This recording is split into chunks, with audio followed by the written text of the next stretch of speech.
무엇보다 오늘도 우리 성도님들과 함께 마주할 수 있고 성도님들의 얼굴을 배울 수 있어서 참 감사하다라는 생각이 문득 들어졌습니다. 일상생활에서 우리가 흔하게 생각할 수 있는 부분들이잖아요. 우리가 늘 보는 얼굴이기 때문에 당연하게 보여지는 것이 우리에게는 어느 순간 당연해진 것이고 그것이 우리의 일상이 되어서 이제 지나올 수도 있는 부분이지만 그래 문득 그런 생각이 들더라고요.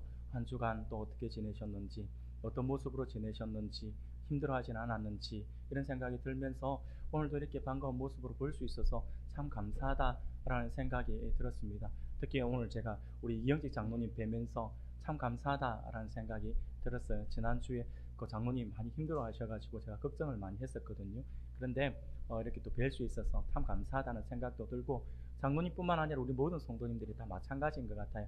같은 모습으로 같이 여전히 모여서 함께 예배하는 이 공동체가 얼마나 우리에게 귀하고 복된 공동체인지 모르겠습니다. 우리 앞뒤 좌우로 해서 인사 한번 했으면 좋겠습니다. 잘 오셨습니다. 은혜 받읍시다 하고 인사 나누겠습니다. 네, 할렐루야. 예, 항상 제가 자주 드리는 말씀이지만 우리가 이 시간이 정말 중요합니다. 하나님께서 우리에게 주신 오늘 2025년 8월 24일 오전 예배의 시간은요, 다시는 돌아오지 않는 시간이죠. 오늘 받지 못하면 다음 주 받으면 되지라는 게 아니라 오늘이 중요합니다. 오늘의 은혜가 하나님께서 우리에게 어떻게 다가올지 모르잖아요. 함께 예배하는 이 시간이 우리에게 하나님께서 어떤 은혜 베풀어 주실지 몰라요. 그렇기 때문에 항상 지금이 중요하다라는 생각을 하시고 늘 항상 보실 때마다 뵐 때마다 감사하다라고 하는 인사와 함께 반갑게 맞아서 함께 하나님께 우리가 손잡고 나갈 수 있는 우리 공동체 되기를 소원합니다. 사랑하는 성도 여러분, 오늘 우리가 본문의 말씀을 가지고 한 마음으로 교회를 세우라 라는 제목으로 말씀을 잠시 살펴보면서 하나님의 은혜를 나누고자 합니다. 사랑하는 여러분, 우리는 본의 아니게 게임들을 참 많이 좋아하고 게임들을 또 많이 합니다.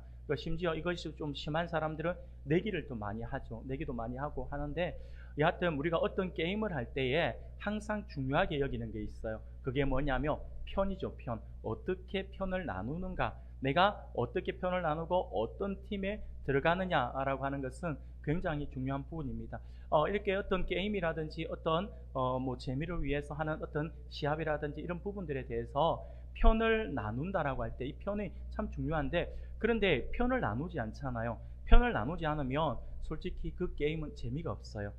편을 나누지 않고 그냥 이렇게 게임을 진행한다 그러면 어떤 굉장히 게임의 흐름에 어떤 재미를 떨어뜨리게 됩니다. 학교에서 아이들이 운동회를 하거나 체육대회를 할 때에 반별 대항이나 아니면 천군 백군 등으로 나누지 않으면 뚜렷하게 응원을 할 때 누구를 응원해야 될지 모르겠어요. 그러다 보면 아무나 이겨라 이러면 별로 응원한 맛도 안 납니다. 그렇죠? 그래서 이런 것들은 집중력을 좀 떨어뜨려서 흥미를 얻고 읽고 만다라고 하는 것입니다.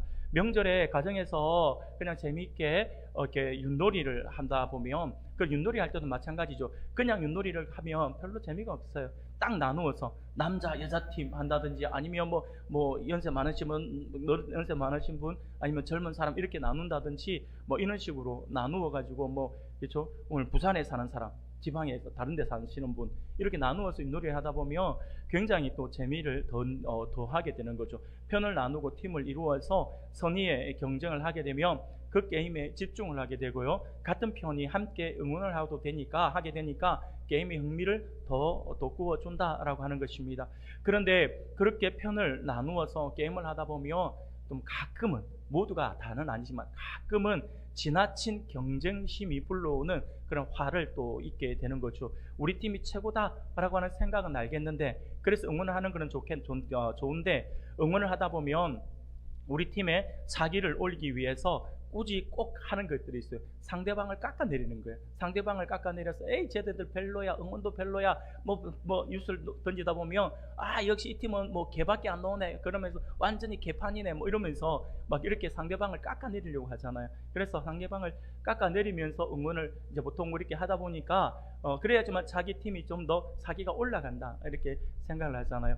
예전에 어릴 때 저희들도 체육대회 운동회 많이 해왔는데, 제가 어릴 때 했던 운동회 가운데 이런 또 재밌는 에피소드가 하나 있었어요. 운동회를 하는데 제가 몇 학년 때인지는 제가 기억이 안 나는데, 이게 운동회를 하는데 그때 당시로는, 지금도 요즘에 운동회를 그렇게 하는지는 모르겠는데 저희들 어릴 때는 아마 여러분들도 마찬가지일 겁니다. 무조건 팀은 청군과 백군으로 나누었습니다. 그렇죠. 그래서 항상 머리에 뭐 파란 띠를 띠느냐 흰 띠를 띠느냐에 따라서 그 자기의 응원을 하는 그게 다르잖아요. 그러면서 응원을 하면 꼭 빠질 수 없는 것이 노래잖아요.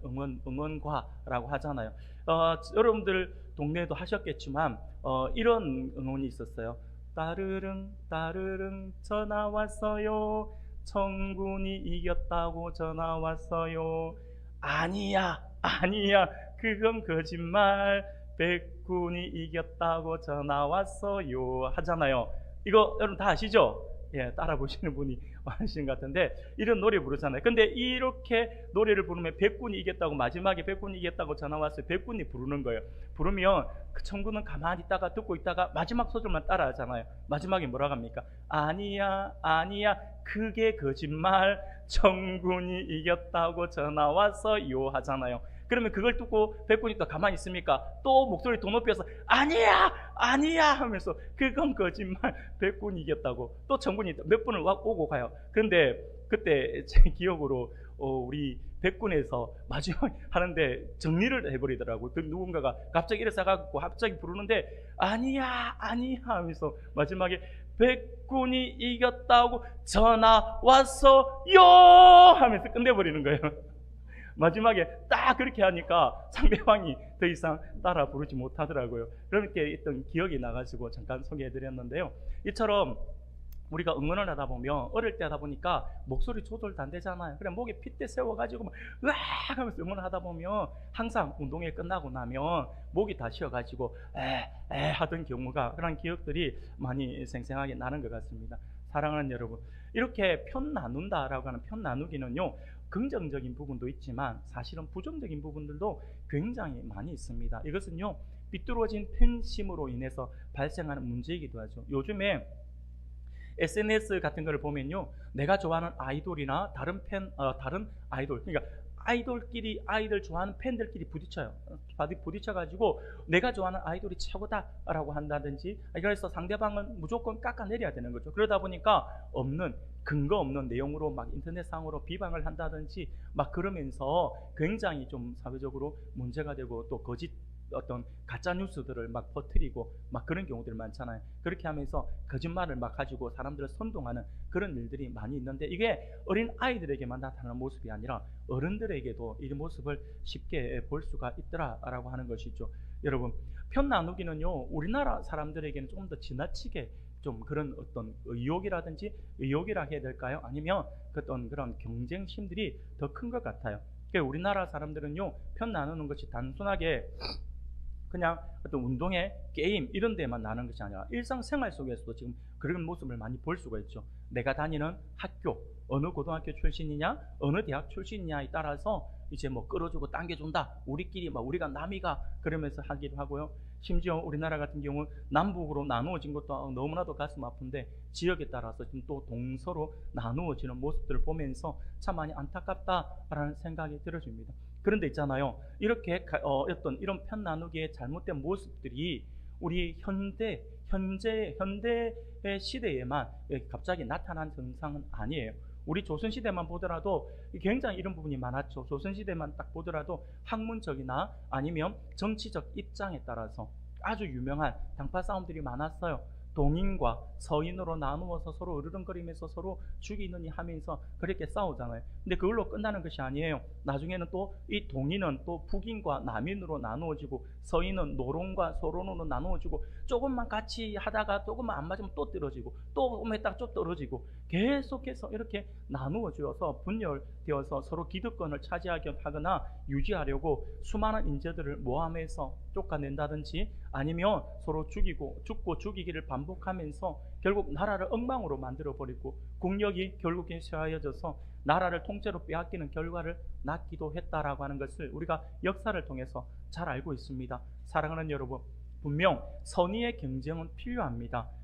그러나 지나친 경쟁심은요, 이 경쟁심으로 인해서 상대방을 죽이려 드는 것은요, 그것이 자신이 사는 길이라 생각하지만 결국 둘 다 죽는 결과를 낳는다라고 하는 사실을 결코 잊어서는 안 됩니다. 모두가 다 내 편이고 모두가 다 나를 지지하는 사람들만 있다라고 한다면 그 무리는 반드시 부패하게 되어 있습니다. 썩게 되어 있어요. 그래서 이게 선의의 경쟁, 나와 반대를 이야기를 할 수 있는 사람들이 그 말할 수 있는 창구가 열려 있어야 돼요. 그래서 계속해서 대화를 하면서 그것을 풀어 나가야 한다라고 하는 거죠. 그래서 이것들이 조합을 해서 하나로 아름답게 만들어져 나가야 되는데, 그런데 대부분의 사람들은요, 상대가 죽어야지만 내가 산다라고 생각해서 내가 나의 어떤 정치를 하며 정책이라든지 이런 걸 이야기하기보다도 상대방의 허점들, 상대방의 문제점들을 막 사돈의 8종까지 다 뒤져가지고 다 그거 이야기하잖아요. 그 사람이 죽어야 내가 산다라 생각을 하니까 잘못된 경쟁심에서 비롯된 그러한 거짓된 잘못된 어리석은 모습이라고 할 수가 있습니다. 사랑하는 우리 성도 여러분, 그런데 세상의 이런 정치나 사회적 현상으로만 이 모습이 나타나는 것은 아니었어요. 교회 안에도 이런 편 나누기, 잘못된 그런 편 나누기의 모습이 교회 안에도 일어날 수가 있다라고 하는 것이죠. 오늘 우리가 함께 살펴볼 고린도 교회가 바로 그러한 대표적인 교회였습니다. 그들도 편을 나누고 서로 으르렁거리면서 우리가 최고야 라고 주장하면서 교회를 어렵게 만들었다라고 하는 것입니다. 하지만 여러분, 우리가 분명히 기억할 것은요, 사람들은 어리석기 때문에, 사람들은 어리석어서 틈만 나면 내 편, 네 편으로 나누지만요, 우리 하나님은 전혀 그렇지 않습니다. 하나님은요, 그 방법을 우리에게 가르쳐 주지 않으셨어요. 하나님은 그런 우리들, 어리석어서 편을 나누기를 좋아하는 우리들에게 전혀 다른 방법을 우리에게 가르쳐주고 있다라고 하는 것이죠. 오늘은 우리가 그것을 함께 살펴보고자 합니다. 그래서 사랑하는 여러분, 오늘 우리가 함께 참여할 하나님의 성품은 바로 협력입니다. 협력. 이 협력은 하나님의 오래 참으심에 기초한 성품이라고 할 수가 있습니다. 헬라어로는요, 시네르기아라고 하는데, 이 시네르기아라고 하는 단어가 어떤 의미를 함께 가지고 있냐면 함께 일하다 또는 협동하다라고 하는 의미를 가지고 있습니다. 이러한 협력은 개인적이 아니라 조직이나 공동체의 목적을 성취하는 데 있어서 아주 중요한 필수 덕목이라고 할 수가 있습니다. 이 협력의 성품이 결여되면 그 공동체 안에는 반드시 분쟁이 일어나게 되어 있다라고 하는 것입니다. 사랑하는 여러분, 그러므로 오늘은 본문의 말씀을 통해서 진정한 협력이 무엇인지, 그리고 이 협력이 어떻게 하나님의 아름다운 성품을 닮아가는 성품이 되는지에 대해서 우리가 함께 살펴보면서 하나님의 은혜를 나누고자 합니다. 사랑하는 여러분, 바울 당시에 고린도라고 하는 지역은요, 굉장한 도시였어요. 이 도시는요, 현재 그리스와 그 아래 펠레폰네소스라고 하는 그 반도라고 있어요. 그 반도와 연결되는, 어떻게 보면 좀 작은 도시, 작은 지역이었는데 이것이 아주 중요한 교통적 요충지로서 있었기 때문에 이것이 갑자기 급성장을 하기 시작합니다. 그래서 세계 지도를 우리가 펼쳐보면 이게 동쪽에는 티르키예와 연결되어 있는 에게해라고 하는 바다와 좌측에는 이탈리아와 연결되어 있는 이고니아해라고 하는 이 바다가 연결하는 그러한 항구 도시가 바로 이 고린도 지역이었습니다. 이러한 지리적 여건으로 인해서 고린도에는요, 배가 왔다 갔다 하는 선로의 요충지가 되었고 급기야 해양 무역의 중심지로 등장하게 되었습니다. 그러다 보니까 많은 사람들이 여기로 들어오는 거예요. 여기로 들어와서 여기서 지내고 여기서 생활을 하는 거죠. 그러다 보니까 고린도는요, 갑자기 엄청난 부를 축적하게 되었어요. 그래서 그 당시에는 볼 수 없었던 야외 극장이라든지 운동 경기장 등이 이곳에 있었다라고 하는, 그만큼 사람들이 많아서 운동 경기장이라든지 대형 마치 이탈리아의 콜로세움이라든지 이런 것처럼 대형 경기장을 만들어 둘 정도로 이 도시가 굉장히 부유한 도시였다라고 하는 것이죠. 무엇보다 교통과 해양 무역의 중심지로 자리하면서 수많은 사람들이 유입되는 거예요. 헬라에서도 사람들이 오고요, 애굽에서도 오고, 시리아, 가나안, 그리고 아시아 출신의 선원들이 모여서 그곳에 체류하면서 오랜 시간 체류하면서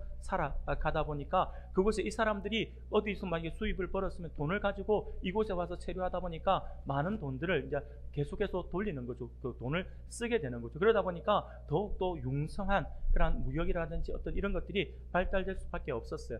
그런데 많은 사람들이, 이렇게 부유한 사람들이 많이 모여 있다 보니까 반드시 나타나는 증상 중에 하나가, 이 다른 나라 사람들이 막 모이다 보니까 그들이 믿는 신을 함께 가져오는 거예요. 함께 가져오다 보니까 이 고린도 지역은요, 수많은 그 우상 신전들이 굉장히 많이 있었습니다.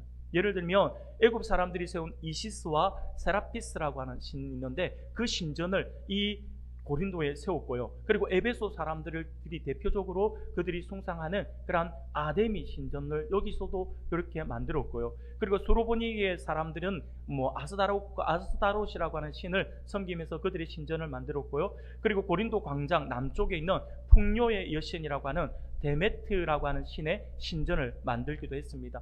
그리고 고린도 해역 북동쪽의 바다에는요, 그 바다 쪽에는요, 바다의 신인 포세이돈을 섬기는 그러한 신전도 만들었고요. 북서쪽에는 아폴로 신전까지 있었어요. 그래서 고린도라고 하는 이 도시 안에 이렇게 수많은 신전들이 계속해서 들어서는 거예요. 완전히 우상의 도시였다, 우상과 향락의 도시였다라고 할 수가 있습니다. 당시 고린도는요, 경제, 문화, 종교의 도시로서 굉장히 성장하고 발전했던 것이죠. 그러나 이러한 급속적인 발전 뒤에는 항상 그 뒤에 뒤따르는 부작용들이 있기 마련이죠. 고린도에는요, 사치와 환란, 매춘 행위가 독버섯처럼 피어올라서 결국 도시 전체를 온갖 죄악으로 오염시키고 말았다라고 하는 것입니다. 그래서 당시 고린도 지역의 그 타락상을 이 타락상이 어느 정도로 심각했던지, 사람들, 그 지역에, 고린도 지역이 아니라 그 외부에 있는 다른 지역의 사람들이 이 고린도 교회, 죄송합니다. 고린도 지역에 있는, 고린도에 있는 사람들을 비하하기 위해서 했던 말들이 있어요. 그게 뭐냐니까 헬라어로 고린티아조마이라고 하는 단어가 있어요. 이 코린티아조마이라고 하는데, 이 코린티아조마이라고 하는 단어가 어떤 말이냐면, 그냥 좋게 이야기한다면 고린도인처럼 행한다라고 하는 말이에요. 쉽게 말하면 이게 그냥 단순하게 고린도인 같다, 고린도 사람들과 같다, 뭐 이렇게 하는 것이 우리가 볼 때는 그냥 그런 같다 생각할 수 있지만, 이 말은요 굉장히 모욕적인 말이에요. 왜냐하면 그 당시에 고린도인처럼 행한다, 고린도인처럼 같다, 고린도인 같다라고 말하는 것은 뭐냐면 바로 음란하다는 말이에요. 굉장히 음란하고 굉장히 부패하고 게으르고, 그렇게 이게 좀 사람들이 음행만 일삼는 그러한 사람이다라고 하는 거죠. 그리고 이렇게 표현을 했던 이 단어가 사람들 입에 오르내릴 정도로 정말 고린도 지역은요 굉장히 타락한 도시였다라고 하는 것입니다. 당시 고린도의 시대적 상황을 지적하는 그 의도로서 고린도에서 성행했던 이 매춘 행위를 하는 그것을 이야기하고 있는 것이죠. 일반 사람들이 들었을 때는 굉장히 이것이 모욕적인 언사로 들려진다라고 하는 것입니다. 사랑하는 여러분, 심지어 오늘날에도 영어 단어 코린티온이라고 하는 단어가 있어요. 이 코린티온이라고 하는 단어가 바로 사치하고 게으른, 또 품행이 방탕한, 심지어 남봉꾼이라고 하는 나쁜 의미가 포함되어 있는 단어이죠. 다 거기서 파생되어 나온 단어라고 할 수가 있습니다. 이것만 보아도 당시에 고린도 지역이 얼마나 타락한 지역이었는지를 우리가 알 수가 있다라고 하는 것이죠. 고린도는요, 이와 같이 부유한 도시로서 다양한 필요를 가진 사람들이 모인 곳이었습니다. 그러다 보니까 고린도 교회 역시 다양한 은사를 가진 사람들이 모여서 신앙생활을 했습니다. 그런데 이렇게 다양한 사람들이 모여 있는 곳은 반드시 그 공동체에서 자신의 어떤 유력한 위치와 입장을 더 공고히 하려고 하는 인간적인 어떤 그런 욕망들이 자리 잡게 되어 있어요. 그래서 사람들은요, 자기 중심적으로서 자기 편을 만들려고 한다라고 하는 것이죠. 고린도 교회에서 사람들이 그 모습이 그대로 나타났다라고 하는 거죠. 우리가 고린도 전서를 읽다 보면 당시 고린도 사회에서의 많은 문제들이 교회 안에 스며들어와서 교회 안에 심각한 문제가 발생하고 있었음을 우리가 알 수가 있습니다.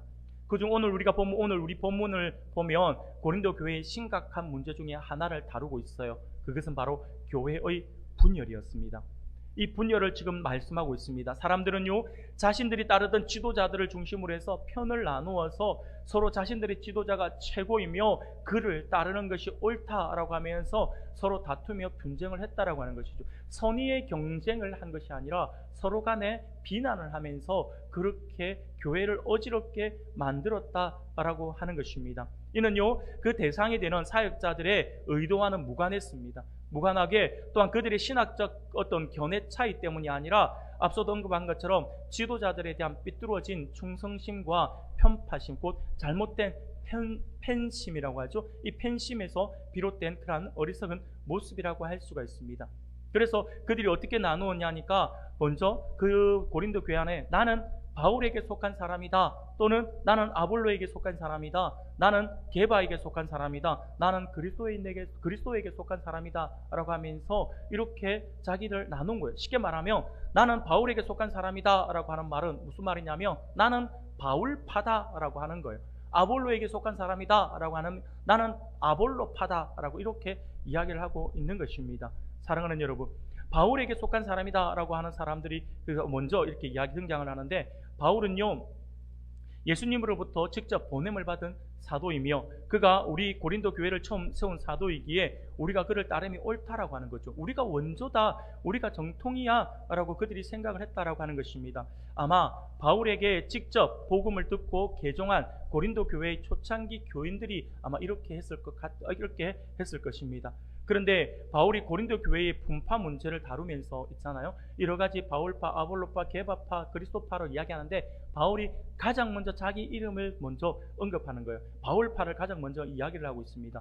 바울이 고린도 교회의 분파 문제를 다루면서 자신을 먼저 지지하고 따른다라고 하는 이 바울파를 먼저 언급하고 있는 것은요, 다름이 아니라 교회 내의 이런 당파는 바울 자신도 원하지 않는다라고 하는 거예요. 가장 먼저 이걸 원하지 않기 때문에 가장 먼저 자신을 따르는 사람들, 바울파, 내가 바울에게 속한 사람이다 라고 하는 사람을 먼저 언급하는 거죠. 먼저 언급하면서 이것은 하나님께서 원하시지 않는 것이고 나 또한 이거 원하지 않는 거야 라고 하는 것을 밝히기 위해서 가장 먼저 바울에게 속한 사람이다 라고 이렇게 속한 사람에 대해서 먼저 이렇게 언급을 하고 있는 것입니다. 그리고 나서 이제 아볼로에게 속한 사람이다 라고 또 하잖아요, 사람들이. 반면에 어떤 사람들은 나는 아볼로에게 속했다라고 하는 거죠. 나는 아볼로파다 라고 말을 하는 것입니다. 여러분, 아볼로는요, 어떤 사람이냐면 그 당시에 고린도 교회를 개척한 사람은 바울이었어요. 그러나 바울은 개척해서 고린도에 계속 머물러 있지는 않았어요. 계속해서 전도를 하러 다니니까요. 그래서 바울이 떠나고 난 뒤 어떻게 보면 오늘날로 치면 바울이 1대 목회자였다며 2대 목회자로 등장한 사람이 바로 이 아볼로였습니다. 바로 이 아볼로는요, 바울 다음에 고린도 교회에 부임했던 그런 사람인데 이 사람이 대단한 사람이에요. 알렉산드리아 출신의 유대인 학자였는데 굉장히 헬라 학문에 밝았어요. 그리고 성경에 굉장히 능통한 그러한 사람이었어요.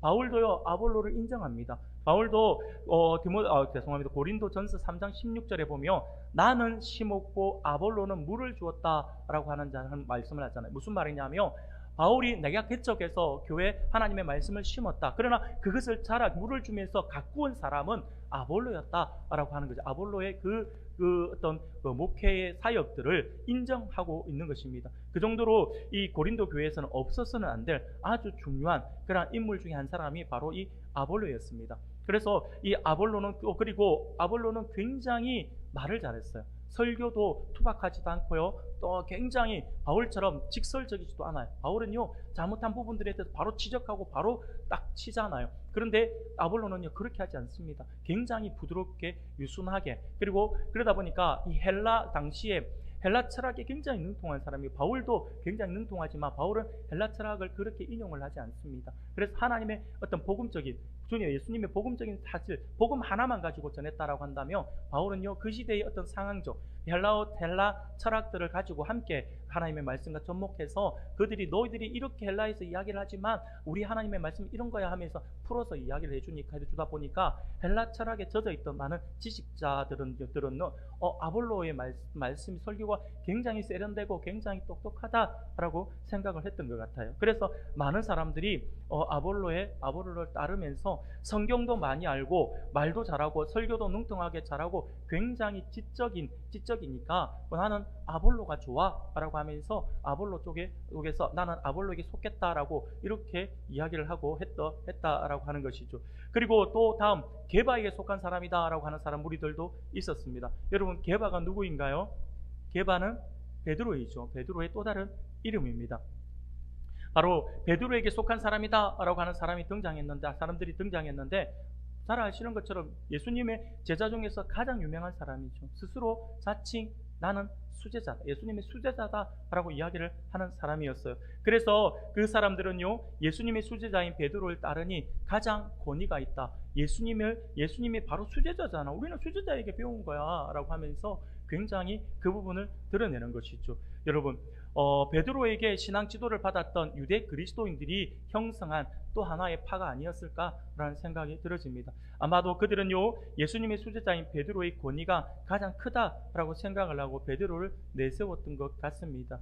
지금 오늘날도 보면 로마 가톨릭 같은 경우도 베드로가 예수님의 수제자이기 때문에 베드로를 앞세워서 초대 교황으로 그들이 세워놓고 있어요. 그 정도로 베드로의 그 권위는 많은 사람들이 인정하는 그 권위다고, 예수님의 수제자로서의 그 모습은 굉장한 거죠. 그런데 고린도 교회 안에서도 이런 모습이 나타났다라고 하는 거죠.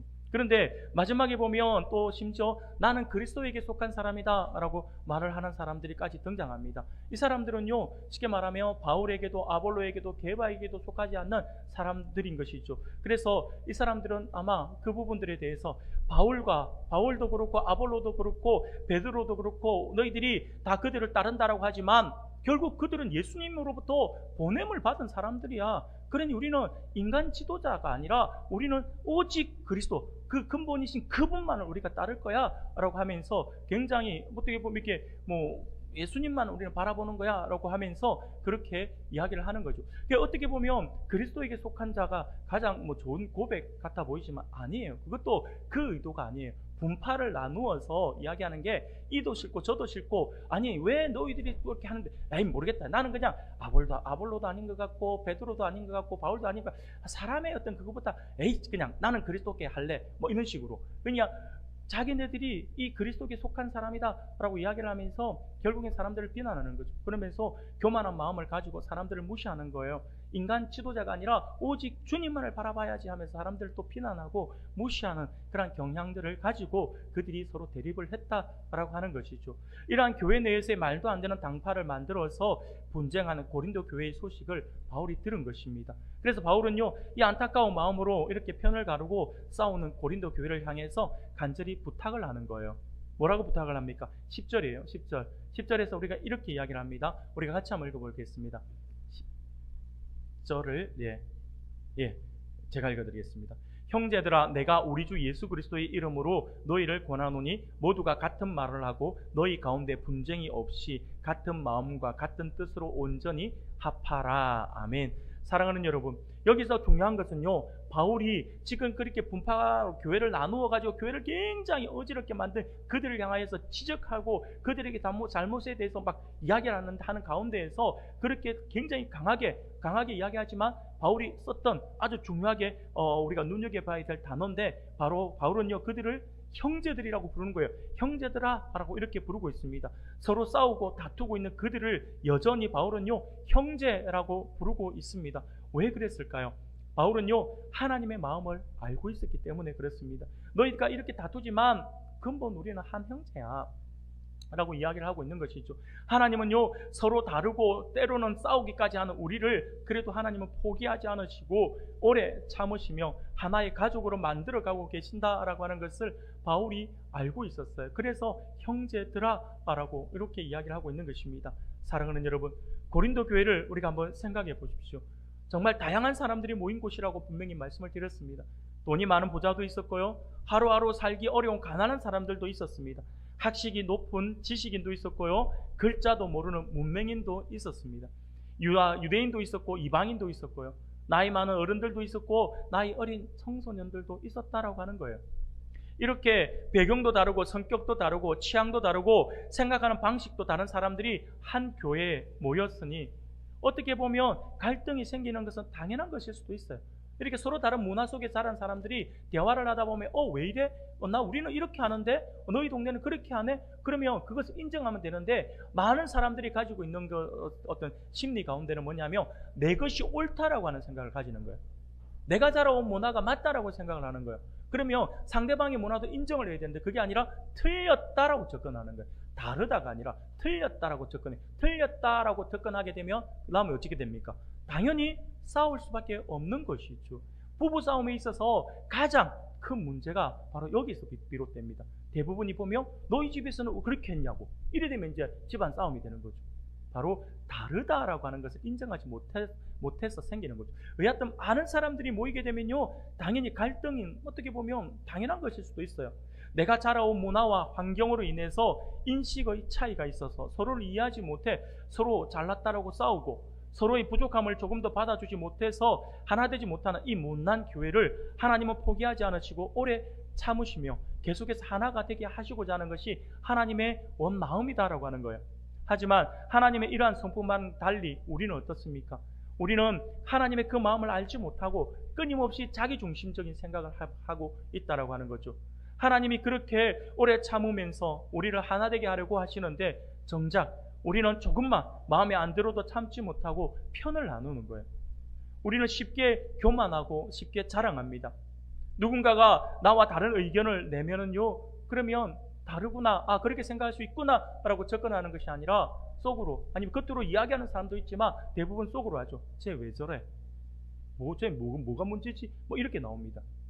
뭔가 문제가 있어서 저런 말 하는 갑다 라고 생각을 하는 거예요. 그러면서 그렇게 말만 하고 생각만 하는 것이 아니라 그때부터는 거리를 두기 시작하죠. 심지어 자기 주변의 사람들에게 그 사람에 대해서 비난을 하거나 불평을 호소하면서 함께 그 사람을 비난하며 멀리하기를 원한다라고 하는 것이죠. 한마디로 이야기해서 왕따를 시키고자 하는 거죠. 사랑하는 여러분, 왕따는요, 잘 기억하셔야 돼요. 우리는 왕따라고 하는 단어를 우리는 어린 아이들에게, 우리 10대 청소년들에게 많이 적용을 하지만 왕따는 어린 철없는 아이들에게만 나타나는 증상이 아니에요. 가끔은 어른들이 더 심하게 사람들을 왕따시키기도 한다라고 하는 것을 보게 됩니다. 자신들은 아니다라고 말을 하면서도 은근히 거리를 두며 불편한 기색을 표하면서 자기 주변 사람들에게 그를 비난하여서 그들도 나와 같은 마음을 가지고 거리를 두기를 원하면서 불편한 상대를 왕따시킨다라고 하는 거죠. 내가 누군가를 불편해하는데 나하고 친한 사람이 나처럼 같이 불편해져야 되는데 그 사람은 내가 불편해하는 사람, 내가 왕따시키고자 하는 사람과 대화를 나누면 어떤 일이 벌어집니까? 내 친한 사람을 그 사람에게 네가 어떻게 그럴 수 있느냐고, 내가 저 사람을 어떻게 생각하는지 네가 알지 않느냐고 하면서 같이 왕따를 대놓고 왕따는 말은 안 해요. 대놓고 말은 안 하지만 니도 나와 같은 마음을 가져야지, 네가 이럴 줄 몰랐다 그러면서 막 마치 싸움꾼처럼 막 진짜 싸움닭처럼 으르렁거리지 않아요.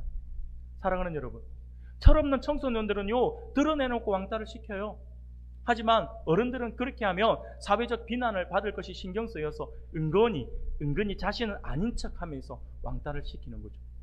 어떻게 보면 오히려 죄송합니다만은 오히려 청소년들은 보다 어른들이 좀 더 비겁하다는 생각이 들 때도 있습니다. 사랑하는 여러분, 우리가 보면 또 이렇게 가끔 가다 보면 어떤 단체에서 특히 우리 청년들 사이에서 이런 친구들도 있어요. 조별 과제에서 내 뜻대로 진행이 안 되면 어떻게 합니까? 나 그거 안 할래, 나 빠질래 라고 하면서 포기해버려요. 근데 그 포기함으로 끝나는 게 아니에요. 조별 모임이면, 조별 과제면요, 그 빠져버리면 그 아이가 빠진 그 구멍, 그 메꾼, 그 다른 짐을 다른 사람이 져야 되는 거죠. 그러니까 그렇게 해서 빠져버리면 나는 그냥 내 기분에 따라 빠져버리면 될지 모르지만 남아있는 아이들은 너무 힘들어져요. 그런 사람들 있잖아요. 제가 앞에 있던 교회에도 비슷하게 이런 경우들이 있었어요. 학생들이 아주 중요한 찬양대회를 나가는데 전체 리더가 되는 학생이 복장을 통일하자 그러면서 흰 티에 검은색 바지를 입자라고 했더니 한 여학생이 그 단톡방에다가 하기를 자신은 그렇게 입으면 안 어울린다라고 하면서 끝까지 반대를 합니다. 혼자서. 다른 애들은 다 따르겠다는데 혼자 반대하는 거예요. 그러면서 그럼 너는 뭐 입을래? 라고 했더니 그냥 교복 입자. 그러니까 아이들 입장에서는요, 학교에서 늘 입는 교복을 꼭 굳이 찬양대회 가면서까지 입어야 되는가? 라고 해서 불편했던 거죠. 그러니까 이 아이의 성격, 이 학생이 반대하는 여학생이 성품을 아니까 아이들이 그 단톡방에서 그 아이의 말에 아무도 댓글을 안 한 거예요. 그냥 서로 눈치만 보고 있는 거죠. 그러면서 불편한데 왜 이러지? 이러고 있더니 아무 말을 안 하고 대답을 안 하니까 이 학생이 한다는 말이 나 대회 안 나갈래. 막 그래버리는 거죠. 그런 일이 벌어지는 거예요. 그러면서 굉장히 무리를 일으켰던 그런 이야기를 제가 들은 적이 있습니다. 사랑하는 여러분, 굉장히 잘못된 부분들, 어리석은 부분들을 지금 제가 말씀을 드린 거예요. 심지어 이러한 모습은요, 우리 신앙생활에도 나타나고 있어요. 어떤 사람은 나는 기도를 많이 해, 나는 성경을 많이 읽어, 나는 봉사를 많이 해 라고 하면서 다른 사람을 자기의 잣대로 내가 하는 것을 가지고 다른 사람에게 적용하려고 해요. 그래서 저 사람의 신앙이 별로야 라고 판단을 하기도 합니다. 자신보다 열심이 없다라고 하는 거지요. 이런 사람은요, 마치 바리새인이 함께 기도하던 세리를 향하여서 나는 이런 죄인과 같지 않아서 감사합니다 라고 기도하는 것과 같은 모습인 거죠. 사랑하는 여러분, 우리는 하나님처럼 오래 참지 못하는 것 같아요. 조금만 불편해도, 조금만 내 뜻과 다르면, 조금만 내가 손해본다라고 생각을 한다면 나는 다른 팀이야. 나는 이 팀 아니야. 나는 나하고는 달라. 너희들은 나하고 달라. 뭐 이렇게 선언을 해버립니다. 우리는 오래 참지 못하고 서로 헤아려 주지 못하고 존중해 주지 못하고 걸핏하며 분쟁을 합니다. 이는 죄로 인하여 오염된 인간의 본성과도 같은 것 같습니다. 사랑하는 여러분, 그런데 말씀을 준비하다가 잠시 이런 생각을 한번 해보았습니다. 어떤 생각이냐니까 만약에 하나님이 우리가 다른 사람을 대하는 그 기준으로 하나님께서 우리를 대한다라고 한다면 어떻게 될까요? 내가 다른 사람을 대하고 다른 사람을 판단하고 내가 다른 사람에 대해서 이야기하는 그것을 똑같이 하나님이 나에게 적용한다라고 한다면 우리는 어떻게 될까요? 굉장히 무서운 비유가 되겠죠. 우리가 내 기준에 미치지 못하는 지체를 무시하는 것처럼 하나님도 너는 내가 내 기준에 미치지 못하니까 나도 너 무시할래 라고 한다, 그렇게 말씀하신다면 우리는 어떻게 될까요? 우리가 우리 주변에 실수한 지체를, 능력 없는 사람을, 부족한 사람을, 우리와 의견이 다른 누군가를 멀리하고 미워하는 것처럼 하나님도 만약에 우리를 그렇게 대하신다라고 한다면 우리는 어떻게 되겠느냐라고 하는 거죠. 그 누구보다 하나님이 우리를 멀리하셔야 마땅할 것 같아요. 왜냐하면 하나님의 기준에서 볼 때 우리는 정말 부족하고 못나고 죄 많은 존재들이기 때문이죠. 하지만 하나님은 우리와 전혀 다르십니다. 하나님은 우리의 못남을 오래 참으시고 우리를 받아주시는 분이셔요. 사랑하는 여러분, 한번 생각해 보십시오. 우리가 다른 사람을 판단하고 배척하고 그 냉정한 기준으로 하나님이 우리를 대하셨다라고 한다면 우리는 진작에 버림받아 마땅한 존재들이죠. 그러나 우리 하나님은 우리가 비록 못났고 부족해도, 우리가 비록 어리석어서 실수를 남발하고 죄를 지어도 우리를 포기하지 않으시고 끝까지 참고 기다려 주셨습니다. 이런 하나님의 오래 참으심을 경험한 우리가 어떻게 다른 사람을 쉽게 판단하고 배척할 수가 있겠느냐라고 하는 거죠. 이런 하나님의 사랑을 받은 우리가 어떻게 내가 잘났고 너는 못났어 라고 교만을 한 이야기를 할 수가 있겠냐라고 하는 거죠. 사랑하는 여러분, 진정한 협력은 여기서 시작됩니다. 진정한 협력은요, 바로 이 마음에서 시작돼요. 내가 하나님께 얼마나 많은 것을 용서받았는지 깨달을 때에 나도 다른 사람을 용서할 수가 있어요. 내가 하나님께 얼마나 많은 참음을 받았는지를 알 때에 나도 다른 사람의 부족함을 참아줄 수 있다라고 하는 거죠. 우리 주변에 누군가가 실수를 했을 때 하나님도 실수투성인 나를 참아주셨는데 나도 그를 위해 참아보자 라고 하는 마음이 생기게 되겠죠. 우리 옆에 있는 사람이 내 마음을 몰라줄 때도 하나님도 내가 하나님의 마음을 모를 때에 오래 참아주셨는데 나도 그를 이해해보자 라고 하는 마음이 생긴다라고 하는 거죠.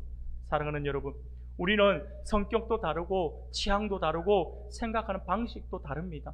하지만 우리 모두는 같은 예수님의 십자가로 구원을 받았고 같은 하나님의 오래 참으심으로 받아들여진 존재들이다라고 하는 사실을 반드시 기억할 수 있기를 바랍니다. 이것이 우리를 하나로 만드는 힘이 되는 것입니다. 그래서 우리는 서로 다른 것들을 인정하면서도 함께 협력할 수가 있습니다. 교만하게 내가 최고다, 내 기준이 무조건 맞다라고 생각을 하며 다른 사람의 생각을 다르다가 아니라 틀렸다라고 여기면 그럼 무시하는 것이 아니라 겸손하게 손을 내밀어서 우리 함께 가자라고 말을 할 수 있는 성도님들이 되기를 바랍니다. 우리가 이렇게 서로 장점을 인정하고 서로의 부족함을 도와주는 공동체가 된다라고 한다면 우리는 함께 성장할 수가 있어요. 그래서 바울도 고린도 교회의 이런 분쟁의 어려움에 대해서 10절에서 제가 조금 전에 다시 읽었는데 우리가 다시 한 번 더, 아까 그거 다시 한 번 더, 네, 우리 인턴 사원이라서 아직은 좀 느립니다. 그러니까 여러분들 이해해 주시고요. 같이 한번 읽어볼까요? 같이 읽겠습니다. 시작. 형제들아, 내가 우리 주 예수 그리스도의 이름으로 너희를 권하노니 모두가 같은 말을 하고 너희 가운데 분쟁이 없이 같은 마음과 같은 뜻으로 온전히 합하라. 아멘. 바울이 그래서 이 고린도 교회의 어려움, 이 분쟁의 어려움에 대해서 이렇게 권면을 하고 있는 거예요. 같이 합하라, 마음을 모아라 라고요. 사랑하는 성도 여러분, 협력은 함께 힘을 모은다라고 하는 의미라고 말씀을 드렸습니다. 어떤 공동체가 함께 목적을 이루어가기 위해 반드시 그 공동체의 일원들이 협력을 해야 됩니다. 진정한 협력은 서로 다른 우리가 하나님의 오래 참으심을 경험하고 그 은혜로 하나 되어서 함께 나가는 것입니다. 그러므로 진정한 협력은 내가 잘나서가 아니라 하나님의 은혜로 받아들여진 자로서 다른 사람도 그 은혜로 받아들이는 마음에서 시작되는 것이죠. 내가 하나님께 얼마나 많은 것을 용서받았는지 깨달을 때에 나도 다른 사람의 부족함을 참을 수가 있어요. 내가 하나님께 얼마나 오래 참음을 받았는지 알 때에 나도 다른 사람과 함께 인내하며 나갈 수가 있다라고 하는 것입니다. 그러므로 협력의 성품은요, 한 마음으로 힘을 합하여 하나님 나라와 교회를 함께 세워가는 너무나도 소중한 성품이라 할 수가 있을 것입니다. 그러기에 교회는 그리스도의 몸으로서의 본질과 사명을 위해 한 마음으로 사랑하며 서로 존중하고 협력하는 훈련을 반드시 감내해야 합니다. 훈련을 통해서 이것을 키워 나가야 하는 것입니다. 사랑하는 성도 여러분, 오늘 하나님께서 우리에게 주시는 말씀을 기억할 수 있기를 바랍니다. 그래서 우리가 하나님의 오래 참으심을 기억하면서 일상의 작은 일부터 서로 협력을 실천할 때에 우리의 가정과 그리고 우리의 목장 그리고 우리의 전도회, 더 나아가서 우리 교회가 분열하지 않고 하나님이 기뻐하시는 아름다운 공동체로 세워나가게 될 것입니다. 이 사실을 기억해서 더욱 삼위일체 하나님의 함께 일하심의 협력의 성품을 본받아서 서로 돌아보며 함께 협력함으로 더욱 아름다운 공동체로서 우리 은강교회를 세워나가고 그리고 하나님을 더욱더 기쁘시게 해드리고 우리 지역 안에서 참 구원의 방주로서 그 역할을 감당하는 그러한 교회로 세워나가는 우리 그 일에 크게 쓰임받는 우리 모든 성도님들이 다 되시기를 주님의 이름으로 축원합니다. 아멘.